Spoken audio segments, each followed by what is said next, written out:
సింగరేణి సంస్థను దేశంలోనే అత్యున్నతమైన పబ్లిక్ సెక్టార్గా నిలబెట్టేందుకు రాష్ట్ర ప్రభుత్వం కృషి చేస్తుందన్నారు డిప్యూటీ సీఎం భట్టి విక్రమార్క. పూర్తి స్థాయిలో సింగరేణిని విస్తరించేలా కొత్త గనులను ప్రారంభిస్తామని తెలిపారు. 100 ఏళ్ల పైబడి అనుభవం ఉన్న సింగరేణి క్రిటికల్ మినరల్స్, ఇతర లాభదాయకమైన మినరల్స్ పై స్టడీ చేసేందుకు కమిటీ వేశామని, ఆ నివేదిక ఆధారంగా ప్రత్యేక కార్యాచరణ చేస్తున్నామని తెలిపారు.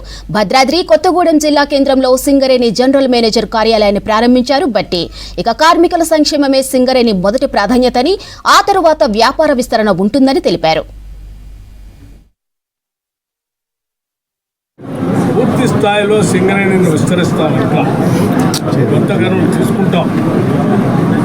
భవిష్యత్తులో కేవలం బొగ్గే కాకుండా 100 సంవత్సరాలు పైబడి అనుభవం ఉన్నటువంటి సింగరేణి వ్యవస్థ ప్రపంచవ్యాప్తంగా ఉన్నటువంటి క్రిటికల్ మినరల్స్ కానీ ఇంకా ఇతర మినరల్స్ ఎక్కడెక్కడైతే లాభదాయకంగా ఉంటాయో వాటన్నింటినీ స్టడీ చేయడం కోసం కన్సల్టేటివ్ కమిటీని కూడా అపాయింట్ చేశాం.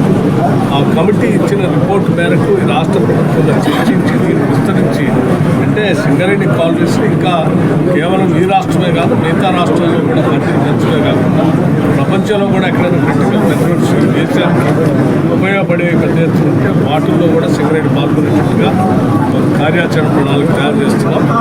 భవిష్యత్తులో సింగరేణి ఈ తెలంగాణ రాష్ట్రానికి అతిపెద్ద మైనింగ్ యాక్టివిటీ చేసేటువంటి సంస్థగా ఎదుగుదల కోసం అన్ని చర్యలు తీసుకుంటాం.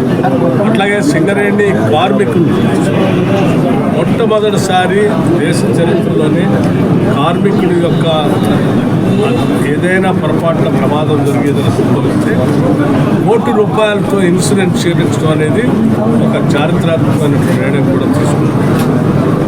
అట్లాగే ఉద్యోగంతో పాటు ₹1,00,00,000 ఇన్సూరెన్స్ కూడా ఇచ్చింది. అంటే కార్మికుల రక్షణే సింగరేణికి ఫస్ట్ ప్రయారిటీ.